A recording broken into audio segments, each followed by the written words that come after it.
Welcome to the Sales Compensation Show, where we share the latest sales performance insights through in-depth discussion with experts. Season 3 of our show is your backstage pass to discovering how today's most successful sales and revenue ops teams support go-to-market strategy and improve sales performance. Plus, we'll explore what we can learn about incentives from different industries more broadly. Subscribe to hear how leaders are unlocking new growth, implementing the latest compensation trends, and their priorities for improving go-to-market performance. I'm your host, CEO of Forma.ai Nabeil Alazzam. Les, it's great to have you on the show. Thank you for being with us today. It's great to be here. Thank you for having me. I start out every episode this way because each and every one of us got to the world of sales comp in our own fun adventure type way. But I would love to hear your story, how you got into this crazy fun world of sales comp. It was a little bit of maybe a different career path, or the way that I got into this world. So I was working for another company probably about 15 years ago, and it was a global company. I was working in a sales operations role, and they were rolling out a new commissioning system, and just so many things were going wrong. There were so many issues, and I was helping manage some of the cases for the Canadian account executives. And I remember thinking to myself, who would want to do this job, and who'd want to pay these type A sales personalities their commissions, and if you don't get it right, they just come after you and like really aggressive and all this kind of thing. And like 10 years later, I end up in sales comp. And the way that I got into sales comp was at my previous role at BlackBerry. I was responsible for managing the enterprise customer data, managing a team of analysts. We were doing all kinds of pretty cool analytics in terms of looking at the customer base, like enterprise customers, how many devices do they have, what types of devices, the age, the models, all that sort of stuff, doing predictive modeling, who's more likely to buy, and all that sort of stuff. There was a desire within the business to start using that data to pay reps based on what they're selling and upgrading the base and those kinds of things. And so that's really was my foray, starting to work with some of the folks, because the data was getting fed into the sales comp model. And then just eventually through some reorgs, and obviously BlackBerry kind of going through what it went through, I got the opportunity to take on that role. And so it was a pretty quick ramp up time, in terms of learning everything about sales comp. Like I had no clue what base versus target incentive was, and accelerators and decelerators and payout curves and all these different things were just completely new to me. So it was really a crash course in learning, taking over the existing kind of comp structure, and then eventually, kind of started learning and started tweaking and making some improvements. But yeah, the way I got in there was really through the data. That's how I ended up in sales comp. Yeah. And here we are. Yeah. I mean, well, it is at the crux of it, a data challenge on the one side. It's a pretty big part of like getting execution administration right. So if you're familiar with that data, it's just such a big leap in terms of when you jump in. And data honestly is really at the core of it in so many ways. I mean, there's all the processes related around, executing comp and making sure all the rules are applied and things like that. But I would say, even today, like among our biggest challenges is just data, making sure the data is clean, the data is accurate. It's not just here's the data, use it as is. There's processes around cleaning the data, making sense of it. And so that continues to be a challenge. So I guess for me that it helps to have that sort of background. But yeah, it's been an interesting journey for sure. Yeah. I feel like the level that we sit in, and I feel like I see this across organizations, is that the sales comp team truly has to be the translator of the business definition for something to the underlying data logic. And right, because effectively like the definition of new business or the definition of an expansion has a very different data meaning depending on what company you're in. The devil, as they say, is always in the details. And it's really true. I mean, we've recently been working on some stuff trying to look at, for example, renewals, and how do you define a renewal versus kind of a multi-level customer that can have, account, but then can have sort of sub-accounts and those types of things, right? And how do you build that logic on what constitutes a renewal? And even that has not been like a very easy task. It's basically creating data, new data. So it's really taking existing data and transforming it based on rules that you kind of maybe are defining those for the very first time, right? And so there's a lot of kind of transformation things that are happening. And then once you have that and you agree on those, you have to kind of make sure that anything new, that those are accounted for as well, right? So it's like a constant management. It's never really static, and it's really, there's a lot of moving pieces all the time. Yeah, 100%. I feel like the math is the easy part. But when you talk to an outsider of sales comp and not knowing all those nuances that you just talked about, it's the math problem. And it's like, no, multiplying a commission rate by or applying a pay curve to an attainment, that's the easy part. It's figuring out what goes into that attainment bucket. Exactly. That's Exactly. complicated. Exactly. Yeah. The actual math, the calculation, it really is the easy part. Of course, you got to get that right as well. And then Yeah. all the other kind of elements in terms of, reporting and communication to make sure that, reps and sales managers know what they're getting paid on, all those kinds of things. So delivering a good experience throughout, but it's a really an end-to-end process, and it involves so many different parts of an organization. It's really a very cross-functional role, sort of sitting in the middle. I know in one of the past sort of conversations we've had, around where does sales comp sit and how to make sales comp a little bit more at the forefront of that strategic decision making. And I think it's an area that definitely there's a lot of opportunity to do that, to be a little bit more at the front of the table around helping drive the company's strategy, because it's really executing it, but it's also seeing how things are performing, and being able to kind of provide that feedback back, kind of to that leadership table, to maybe implement some change, and being a key stakeholder there, to help deliver on that company strategy. Yeah, no, 100%. I mean, I'm curious in that shift from more the sales ops, the data role into sales comp, like what have been the biggest surprises aside from the kind of like the nuanced business rules of sales comp? There's been a lot of different surprises. There's a certain level of appreciation, I guess, that even though in theory, it's one of those jobs that's, nobody tells you, hey, thank you for paying me accurately, right? It's a bit of a thankless job, right? Kind of like, maybe payroll, right? You just expect to be paid. Exactly. But what I would say is, when you do execute well, you really do hear from the salespeople, and they are very appreciative of it, because I think, maybe they've had different experiences across different, companies and things like that with sales comp. And I think many companies have the same struggles, the same challenges. And so when you do it well, there is a level of like real kind of appreciation and respect that I think comes with it, because of the fact that it is complex, right? And so, Yeah. having a great team to do the work, and take pride in it. And I think that's probably surprised me a little bit, in the sense that initially it was kind of like, nothing can be wrong. It's more now about like accepting there's going to be issues that come up. How do we minimize the number of issues that come up, make sure they're not big issues? And then if we do find one, how do we fix it quickly and also make sure it doesn't happen again, right? That's sort of like that ongoing corrective process. And so kind of having a good process like that really, ensures that we're always becoming a little bit better. Yeah. Yeah. 100%. Just maybe double clicking on design and kind of like the strategy side, because that's a very different thing. You're working across different stakeholders. I mean, like, how do you approach that like realm of the challenge of sales comp in terms of like the actual design of incentives and the Right. strategy behind it? Um, I mean, most of the work that we do, it's changing plans, because obviously there's plans already in place. In some cases, it could be the business wants to start a new sales team, new group. So there's sort of starting from scratch, right?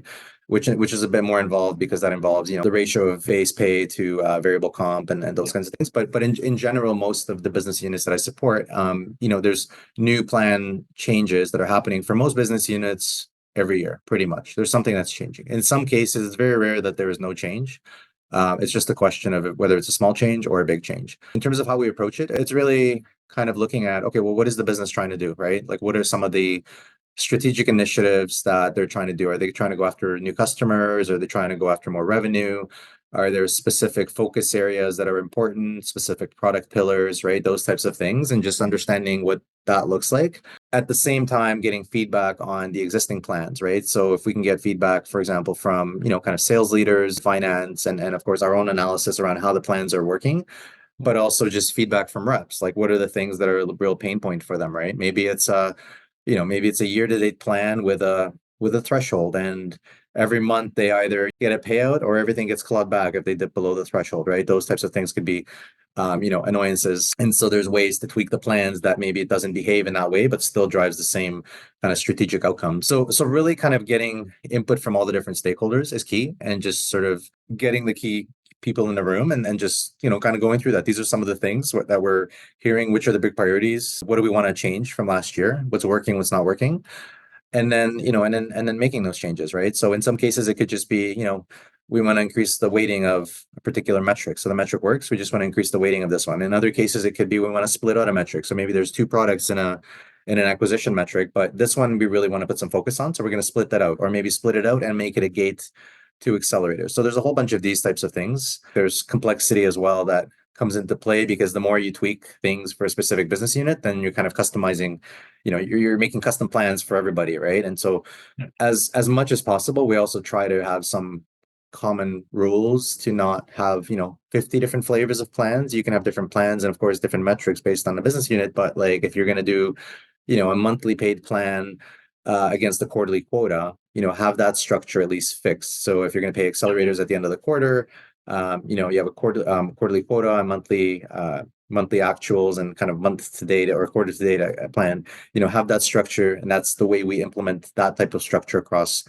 the company. Or if it's a rate card, right, or paper sale type of model, then it's standard in this way, right? So try to make those as standard as possible, because otherwise, yeah, it's just you're going to have into like 50 or 100 different nuances of plans and rules. And then the more rules you have, the easier it is to make some sort of mistakes and just even manage all of that. It becomes complex. So yeah, yeah, exactly. It's like you want to enable optionality for the business, but do so in a way that you can actually execute. Because I think there's that balance of like too yeah, complex, and then you end up right. kind of all these issues, and then now it takes away from the strategy and Yeah. execution. I would think of it like, kind of like a menu at a diner, right? You've been in restaurants where you keep turning the pages and there's menu options and you think to yourself, like, how could they actually possibly cook all these different things? And then you come into a place and it's maybe one page, right? But there's like, 10, 15 options or whichever, and you select one of those, right? So just sort of, given optionality, but at the same time, not making it endless and endless, where, you're sort of, solving for the things that really need solving for versus,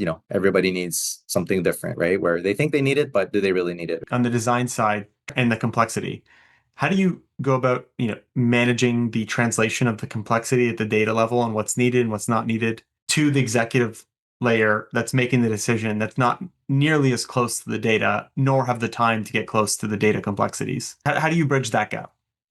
The way that I would approach it is try to understand what they're trying to solve for first, right? Sometimes what people do is they try to give you a solution, say, I want you to implement this thing because it's gonna in their mind it's gonna solve for this problem. And maybe it will solve for that problem, but maybe there's other ways to solve that same problem.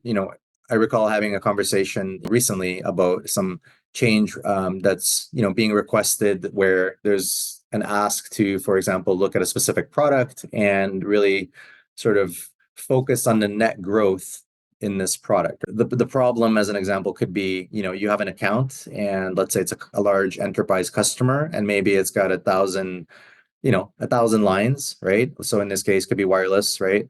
Wireless lines, but within there, you might have, new activations. So you activate one phone number underneath that 1,000 line company.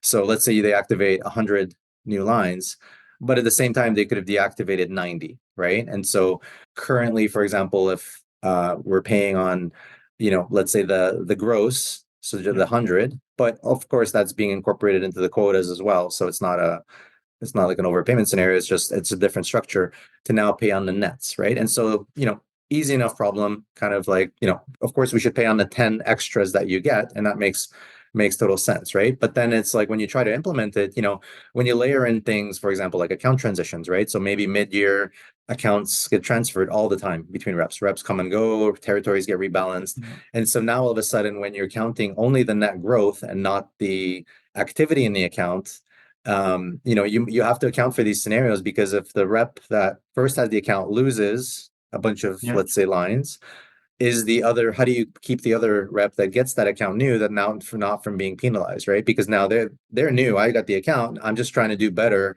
grow the account from the time that I got it, right? And so some of the ideas that were being floated around would cause this issue where the new rep would get penalized, right? And so maybe that's a 5-10% scenario, but it's kind of working through, the solutions is like, okay, is there a better option to do that? And so we just come up with like 2 or even 3 options and have a recommendation. So definitely have a point of view in terms of what is the right option that's going to achieve the same result. But I think it always goes back to, there's a problem. There could be many solutions, but oftentimes there's another solution that will either do the same thing or will do most of the same thing, but kind of avoids a lot of the pitfalls and the nuances. And so I think, having worked with different kind of comp structures and plans and all these different nuances, myself and the team, we can bring those forward and we can say, this is how we've seen this happen in this other business unit. And so you kind of prevent those issues from happening, right? Just because having that kind of broad knowledge across all the different channels helps us to deliver a good experience and kind of have those cross learnings across the business units. Yeah. I mean, yeah, you start out with the problem. I like that. Like, it's like you need to understand what they're trying to accomplish, and then you're hearing their guidance, but then you're ultimately setting the guardrails of like, hey, there's these edge cases that you need to be aware of. Exactly. Yeah. I think we touched on this a little bit earlier in the sense of, it is a multidisciplinary. You're dealing with a bunch of different executives that all have like a stake or a contributing element to the decision, whether it's the financial feasibility of the plan, the HR compliance side of it, the sales and the motivations of the team and the behavior is going to drive.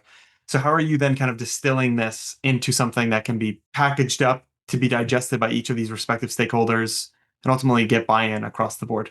So we include all the stakeholders from the outset, right? So, obviously sales operations, finance, and HR, are all at the table, right? And so if you think about what goes into that process, those folks are all there as part of the process from the outset. There's a series of meetings, sort of planning meetings that happen, whether it's weekly or biweekly, depending sort of what the timing is to get things out. And then within that schedule, there's cutoff dates for when we need everything signed off. And so the ultimate approvers are also those people, like the president of the sales organization has to sign off, the CHRO has to sign off as well, finance has to sign off. So you do have that, right? So that sales is aligned, that this plan is what they want to drive performance. That finance is aligned, that from an affordability standpoint and kind of it's going to drive the right behavior in terms of the P&L. And then HR, is aligned as well, that it's sort of doing it's the right thing also for the employee and in terms of just from a pay structure, pay equity kind of standpoint, right? And so everybody's part of the process, and so really that's just kind of naturally happens as long as you include all the stakeholders, which is the key part, right from the outset. That's sort of how how we've approached it, and I think it's worked. It's worked out quite well. There's always a little bit of give and take. There's some negotiation, different things that people want to try out. There's always some new ideas, right? Somebody has some new idea because they did it this way in another company, and maybe it's a great idea, maybe not, depends, right? And so you vet those things out, and you kind of end up doing some of them, not all of them, right? And get to an end state, and then you lock in the plan. This is it, and then really it's about rolling it out. It's about getting the plan deck finalized and communicating it out. Having any kind of rollout sessions, training sessions to the reps to make sure that they understand how they're getting paid, and then getting out the quotas, the term sheets, the quotas, those types of things. Yeah. It's a great transition to on the execution side, because you can come up with designs and even fine tune and kind of have a very financially responsible design that should drive motivation, but you need to be able to turn that around and execute. I think you touched on the first part here is the communication and the buy-in. Is there anything you're doing to ensure that the reps really understand the plan? What we've tried to do, at least in the business units where the comp plans are a little bit more complex, in some of our consumer channels, if it's a rate card based type of plan where you sell this product, you get $20 or you get $50 or some sort of add-on onto that sale, you know how much you're getting. Those ones it's a little bit easier, and it's managed more through like the sales leaders, and really it's it's pretty clear what they're getting paid, right? But on the like on a more like the enterprise type of plans, we've actually had roadshows that we've done, whether it's in-person roadshows or virtual, but really having kind of team by team. So if there's a specific audience, maybe West account executives, and we've partnered. So it would be like our team, which does the execution of comp. And then it would also be, sales operations and the sales leaders in there and just, partnering together and really, then we can answer the questions in terms of what the plan is, how the plan is going to be calculated and executed, and what that will look like in terms of your commissions, right? And then also from a sales ops and I guess finance standpoint, the quota side of things as well, because there's always a lot of questions around quotas. So partnering and having those roadshows together with those teams really helps, because people generally don't pay that much attention to it until their first paycheck, until they're getting paid, right? They're like, oh, I was expecting this, I thought it's this, right? So having it around that time, maybe a bit before first payment, ideally. Even better if it's earlier, because they know how they're entering the year. But just saying, sometimes we've had cases where, it's really when the rubber hits the road that sort of everyone starts paying attention. So in our case, it's sort of that early new year, kind of January timeframe, usually, sometimes a little bit into February. But the communication and the explanation has been key. And then it's just following up on the commitment, right? Making sure that we're paying accurately, making sure there's minimal issues so we don't get a lot of inquiries. But if we do get an inquiry, resolving those quickly. If there's any comp changes, of course, escalations, those types of things, having processes to manage that as well, which we do, right? Because you're never going to get 100% of all the different scenarios. And there's always going to be things where, the rep did the right thing for the company. It just doesn't fit cleanly into the comp plan, right? And so there's some scenarios where, we do have forums where we actually discuss these types of things. They're specifically escalated by reps, and then they come forward, and then they're kind of either approved or rejected with reasoning, and they're typically precedent setting, so that if we get another one in the future, we don't have to bring it up again, but it'll just be handled in the same way. So I think setting that up is really, really important. I mean, you said it earlier, right? Like it's a type profile that is a salesperson.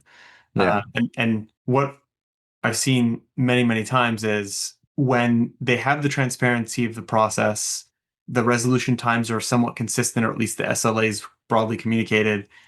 It's very understanding. Like they know that it's complex. The sales ops and sales comp teams have a job to do. It's as soon as that trust is broken and or the SLAs are not being kind of met or communicated on, I think is when you kind of have the deviation. But if you have a process that, indicates you are going to be treated fairly if it's done right by the business, and actually proactively communicating that, I think is very, very powerful. Yeah, it can be quite rewarding. Yeah, definitely when things are working, it is very kind of rewarding to, to see kind of that engine operating smoothly. Yeah. I want to double click on something you shared earlier, and you're talking about kind of the team that you surround yourself with in terms of like the game changer for you, like what can make or break the success of your incentive comp function. I think having the right people on the team is probably the most critical. It is the most critical thing, right? Because you're not always going to have the right tools or processes necessarily, right? Companies, or especially large enterprises, they're complex, right? There's a lot of legacy systems, a lot of data flows. They buy companies, they sell companies. There's systems they inherit from those companies. They're not always cleanly integrated. I mean, I could even speak, for Rogers, where coming together with Shaw, of course, we're one company, but there's still some backend system cleanup work that's still being done, right? And so I think this is pretty standard across a lot of companies. That's always going to exist, but having the capability to execute well, it's 100% around the people. It's a fairly technical role, a lot of the sales comp stuff, because you're working with systems, you're working with data. Some people are, I would say, like quasi programmers, because they're configuring systems, right? They're manipulating data, building processes, ETL, to kind of get data over and transform data and so forth. When we're hiring somebody, of course, you're looking at, do they have the technical skills? But then the other part you're looking at is, do they have the right attitude? Like, are they a person that's sort of going to roll up their sleeves, and just go ask questions and be thorough and be, constantly moving forward and grinding and having that right attitude and bring that kind of good attitude to the team. If I had to choose, ideally it's both, but if you have to choose one, it's always the person, right? Because you can always teach the skills, but you can never teach the mindset and the attitude to somebody that has the skills but doesn't have that, right? Especially in this realm, there's so many moving pieces that I think just having people that you can rely on, to make sure that the process is working well, make sure that they're working closely, communicating with the stakeholders, even if there's an issue. Issues will always happen. But again, minimizing the number of issues, learning from them, and always keeping our stakeholders in communication, letting them know what's going on and what we're doing to fix it, right? Just having that is a game changer. So that's probably my sort of biggest, I guess, learning lesson, advice in terms of just team leadership and people. Yeah, if they have the capability of picking up the technical skill sets, then Right. grit and like their motivation is 100% more important than they have the experience of the tool, but they're not willing to go to bat or push through barriers to get things done. Because and the problem is, like, once you let one part of the team go, then the rest balances to that quality, and so you really have to kind of keep. That is 100% true. Everybody sort of comes to that bar versus the other way, right? And again, it's not about grinding people. I know I use the word grinding. It's more, but it really is about like that having the natural curiosity, that sponge sort of curious mindset where hey, I don't know this, but I'm going to ask questions. I'm going to figure it out. I'm going to follow up. I'm going to ask more questions. I'm going to come back to my manager, say, okay, you know what? I've looked at these three things. It's not working. Can you help me? Right. But knowing that that person has tried or they've done something, right? And it's that mindset I think that's so key. We've hired people that have just done extraordinarily well, right? And maybe folks that weren't even that technical that just really surprised us, that they picked up those skills and just with sort of the attitude that they had, did amazingly well. But to your point, conversely is the true as well. If you have someone that's like kind of not performing well, or maybe with the wrong attitude, it really can kind of be a negative thing on the team, right? And bring the whole team down. And so that's such an important thing, the team dynamic. Yeah. Yeah, for sure. And I mean, yeah, and it is a very, I heard this recently from another sales comp leader. It's on point. It's very much like team sports. I mean, throughout the whole month, throughout the whole quarter, you're practicing, you're preparing, you're making sure everything's in place, all your playbook is are set up, and then quarter end or month end, and like you got to act, and that's the time. That's game time. And I think making sure that the team is cohesive and working together, it truly is a game changer. I like that analogy, and I would almost even expand on that, where when we kick off the year, and sometimes it's new comp plans, we have like new data, there's some things that changed.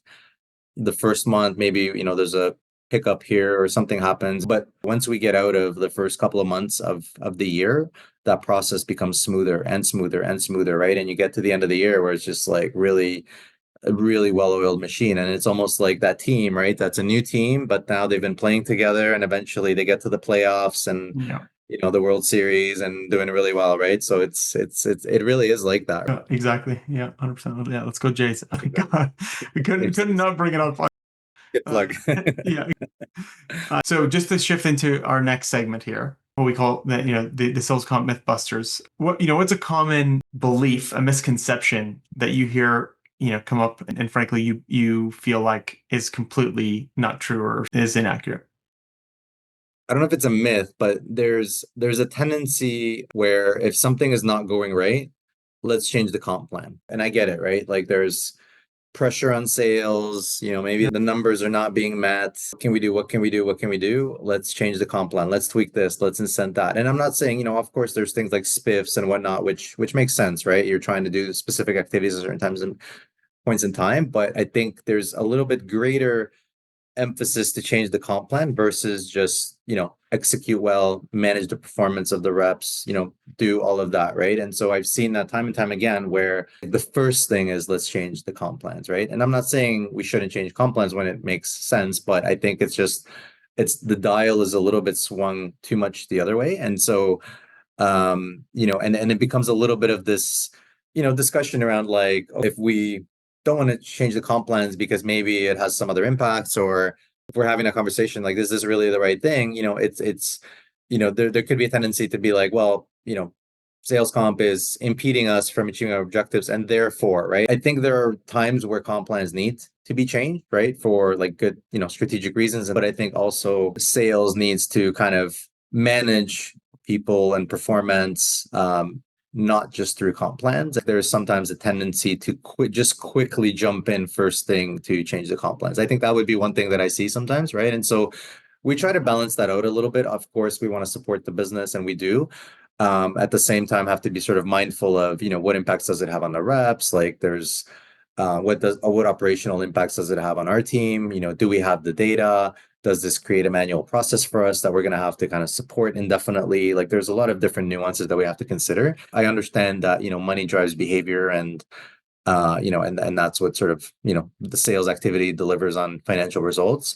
But I think somewhere there's, to use the overused word of there's a balance that, that can be, that should be achieved. Yeah. I mean, yeah, well, sales comp, all rivers flow to sales comp. So like, yeah, you design your sales motion, your process, your roles, responsibility, all these things cascade into sales comp, but it's not always, I agree with you 100%. It's not always the plan that's broken. I mean, and right. There's sometimes the plan appears to be broken, but actually what's really broken is quota setting, or the way that the metrics are defined upstream. And now, you start getting these kind of, bad behaviors. And it's the easy thing to point at because it's a number, right? It's, you're getting paid this much for doing this. This is not what I wanted you to actually do.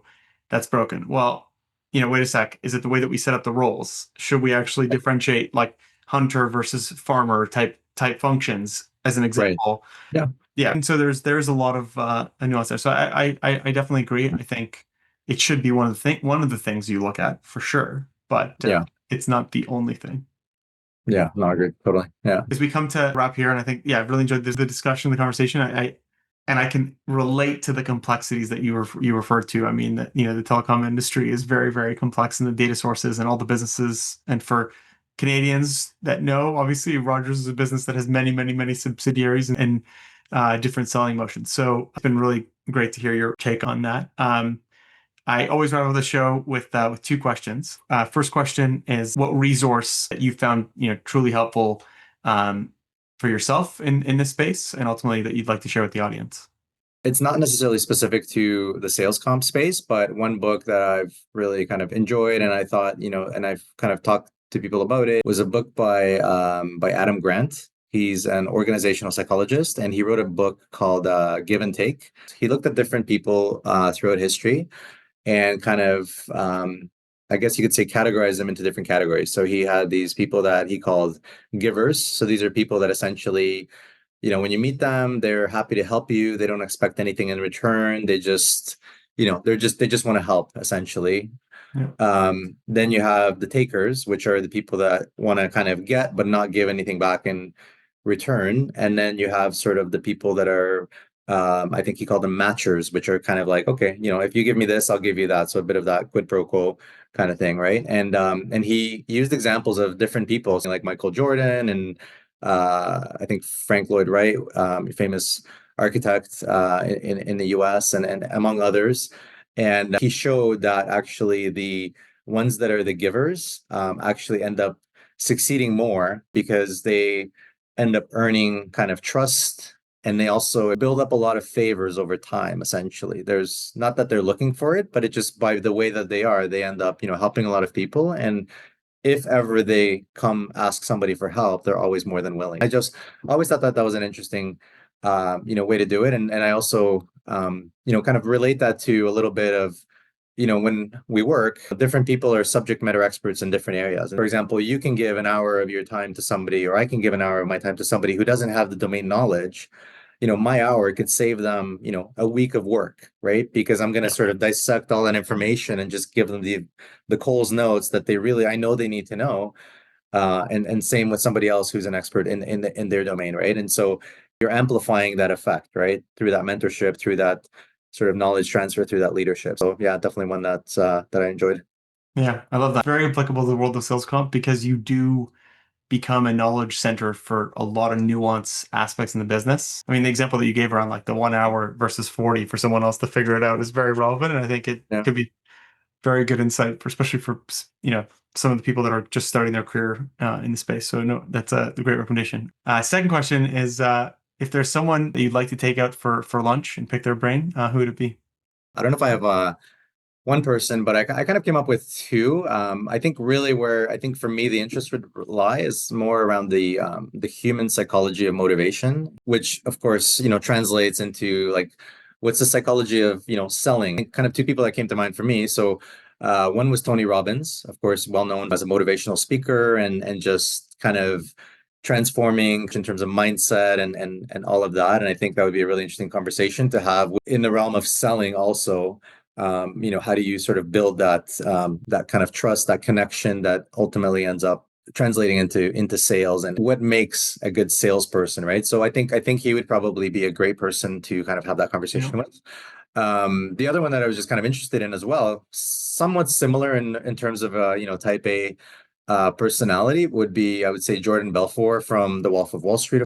Building what he built, kind of got taken down. I think rebuilding a little bit now, but just in terms of that whole, again, that mindset approach, that delivering that selling. Maybe in his case, it was a little bit above a boiler room scenario, but I think it still would be interesting because I think the psychological part of human behavior and selling and motivation and those types of things, I think still applies, right? So I think there's like lessons to be learned there. Of course, not condoning anything that he did, but I think it would be an interesting conversation to be had. So at least maybe it's a lunch with with those two guys would be one I would definitely. Yeah, I mean, yeah, exactly. I feel like the amount that you can learn from either one of those guys. I mean, be able to do what he did and then come back after everything happened, and then like Yeah. Tony Robbins. I mean, Tony Robbins is like, I haven't even read the book, but I would put him in the giver category. Almost right off the bat. Maybe not. I don't know. I need to read the book. Yeah. I don't know where he might be a taker. I don't know, but Yeah. it would be interesting. Yeah, maybe pick one giver, one taker, and then have them. Yeah. Yeah, exactly. Well, Les, it was absolutely a pleasure to have you on the show and to have this discussion. It was really really fun and I think a lot of great takeaways for the audience. So thank you for joining. No, thank you for having me. It's been great. Appreciate the discussion, and yeah, go Jays. Go Jays. Exactly. Go Jays. The Sales Compensation Show is brought to you by Forma.ai, the sales performance management platform that fully integrates sales planning with rapid, scalable incentive compensation management. Our data platform brings together how you can plan and manage the entire lifecycle of territories, quotas, and incentives. With global customers like Autodesk, Stryker, and Hootsuite, we enable go-to-market teams to plan and deploy even the most complex SPM strategies at speed, taking you from idea to execution instantly. To learn more about Forma.ai, visit our website at Forma.ai. Hit the subscribe button and find more episodes of the show on Apple Podcasts, Spotify, and YouTube. Thanks for tuning in.